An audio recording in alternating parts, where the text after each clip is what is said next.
My name is Brian Scribonia, and on this episode of the Common Sense Financial Podcast. In other words, how do you know if you're winning? When people are measuring how happy and successful they are, their list often goes beyond finances and includes such things as family, friends, faith, fitness, free time, and finances. And while we may all have access to varying amounts of cash, we all have a finite amount of time to achieve our goals. In an average 24-hour day, 30-day month, and 365-day year, how much do you want to allocate for each of these areas? What will it take to make you happy and successful in your relationships, your faith, your health, and your life? Well, hey, everybody, and thank you for listening and joining us today. We hope that this podcast can provide you with some insights to help you grow and get closer to your goals this year.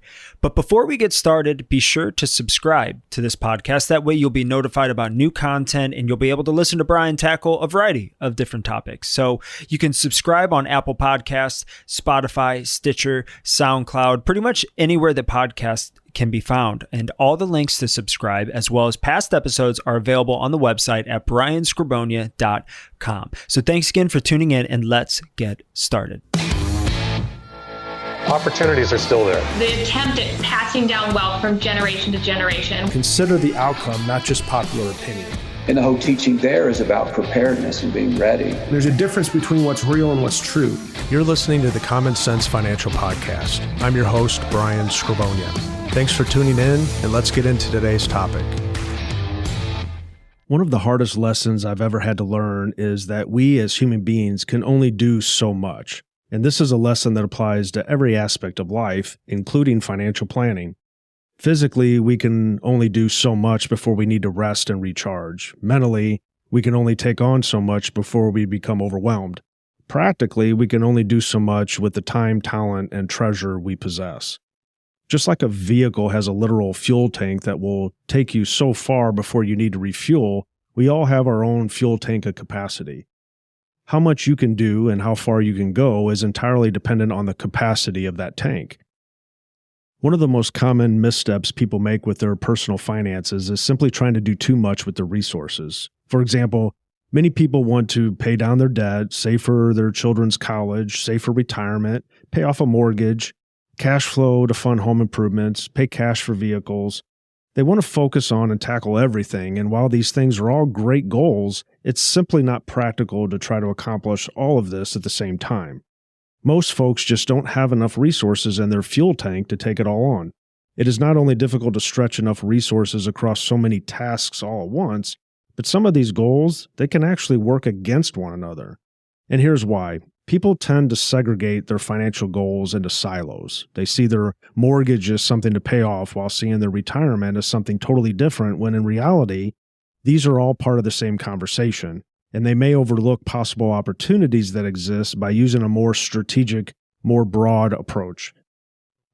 There are many reasons for this propensity to oversimplify, but what I know to be true through my years of experience is that people will inherently gravitate towards what's easiest over what is often best. For instance, the idea of paying off a mortgage seems reasonable with all the interest saved on a mortgage, right? But what is often overlooked is the opportunity cost of accelerating the mortgage. The money needed to accelerate the mortgage could be invested over time to create a more favorable result, considering the home will appreciate regardless of whether you have a mortgage. And if you're using your extra resources to accelerate a mortgage, it takes resources away from the other mental silos such as home repairs, kids, college, new vehicles, and when these expenses inevitably come along, the bank often fills the money gap, and then you find more of your resources being absorbed into making payments, and then the problem gets compounded. You see, there's an even bigger picture to all of this, and that is where the opportunity lies. The older I get and the more conversations I have with people, the more I'm convinced that if you truly want to maximize your capabilities, the focus should be on building resources and then creating cash flow from those resources to fund everything.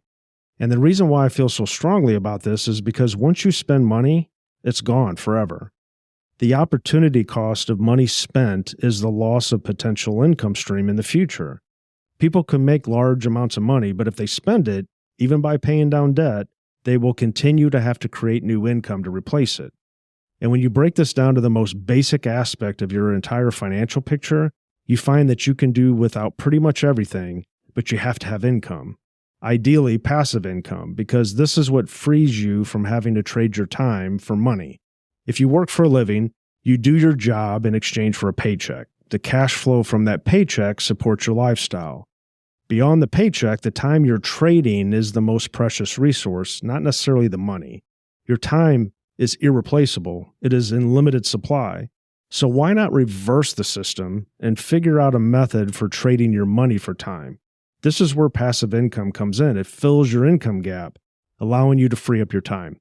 If people would focus more on building cash flow instead of spending and using a silo method of allocating their paychecks, they could see that having an ongoing passive income stream offers them time freedom.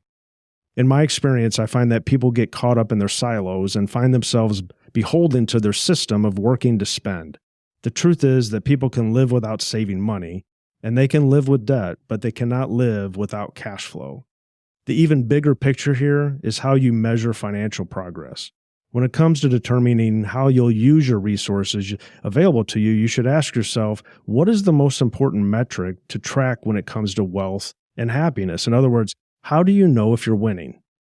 When people are measuring how happy and successful they are, their list often goes beyond finances and includes such things as family, friends, faith, fitness, free time, and finances. And while we may all have access to varying amounts of cash, we all have a finite amount of time to achieve our goals.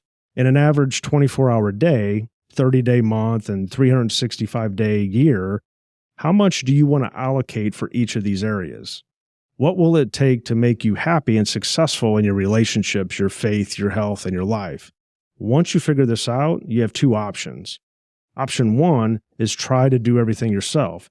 If spending hours researching, implementing, learning everything about how to improve your relationships, how to improve your health, how to improve your finances by trial and error sounds fun, then this is the option, obviously. Just be careful, because doing it wrong may cost you more than you'll save by doing it yourself.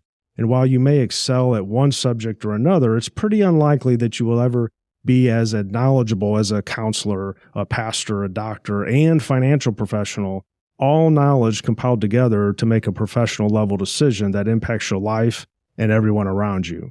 And furthermore, within each of these areas of expertise, there are a variety of different philosophies, strategies, and tactics you can use.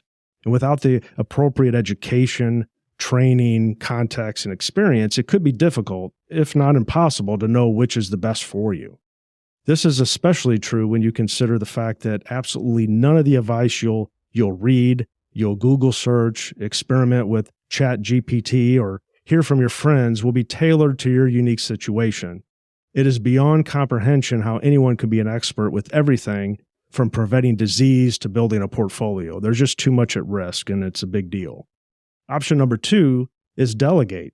In Stephen Covey's book, The 7 Habits of Highly Effective People, he explains that the happiest and most successful people have figured out how to buy more time by relying on professionals with the knowledge and the experience to help them manage their relationships, health, time, and money. It's really quite simple when you think about it. Wouldn't you rather spend $1,000 to pay a lawyer to create a will or draft your power of attorney or set up your trust rather than spend 100 hours trying to do it yourself? Even if you could complete the task for $0, which is highly unlikely, isn't your time worth more than $10 an hour? Plus, wouldn't you rather spend those 100 hours with your family or working in your hobby or working on your health? The people who answer yes to that question understand that paying a professional is an investment rather than an expense that allows them to spend more time doing what they feel passionate about and enjoying the time with people that they want to surround themselves with. In Tom Rath's book, Strength Finder 2.0, he explains that successful people tend to leverage strengths and delegate weaknesses. They spend their time on the things they are good at and want to spend their time on, and they delegate the tasks they can gain more time from by not doing it. When it comes to important financial matters, having a virtual multifamily office is a way to delegate the heavy lifting of financial planning away from yourself. By having a team of professionals navigating the financial complexities of life, you free yourself from having to spend valuable time doing things that someone else could probably do faster and more efficiently, And delegation frees your time and allows you to spend time doing the things that you love. You can learn more about whether a multifamily office is right for you by taking my family office quiz at brianscribonia.com/family office quiz. That concludes today's podcast. Thanks for listening to the Common Sense Financial Podcast.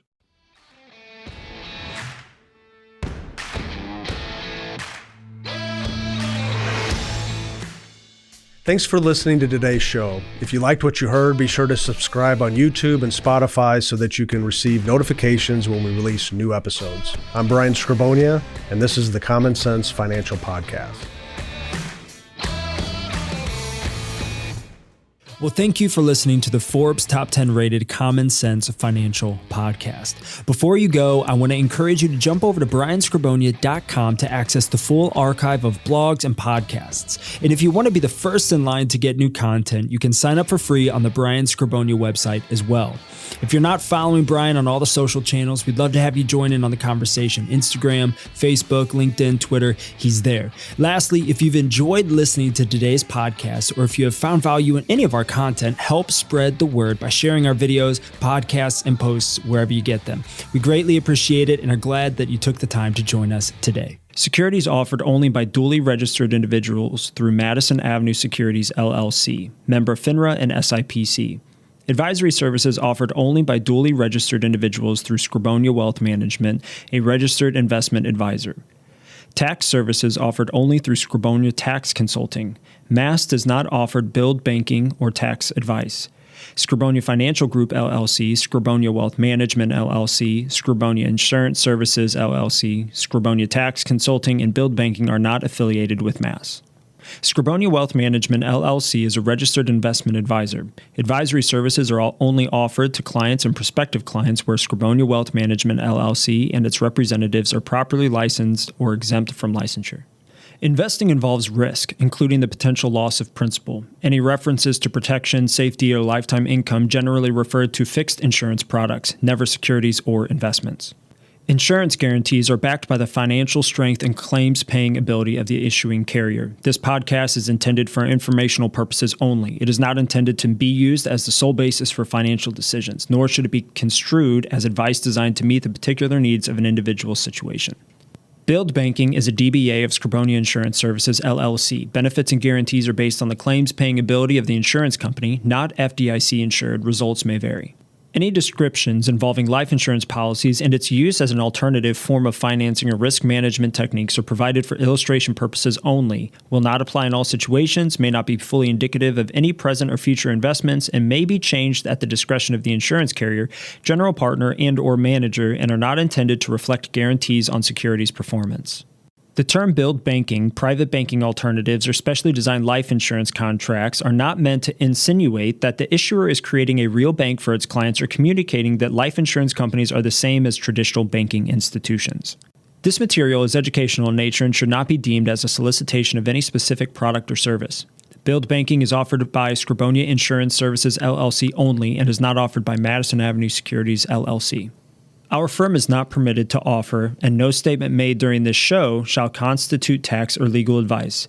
Our firm is not affiliated with or endorsed by the U.S. government or any governmental agency. The information and opinions contained herein, provided by the third parties, have been obtained from sources believed to be reliable, but accuracy and completeness cannot be guaranteed by our firm. References to billed banking, private banking alternatives, or specially designed life insurance contracts are not meant to insinuate that the issuer is creating a real bank for its clients or communicating that life insurance companies are the same as traditional banking institutions. This material is informational in nature and should not be deemed as a solicitation of any specific product or service. Billed banking is not FDIC insured. Billed banking is offered by Scribonia Insurance Services, LLC only, and is not offered by Madison Avenue Securities, LLC, nor Scribonia Wealth Management, LLC.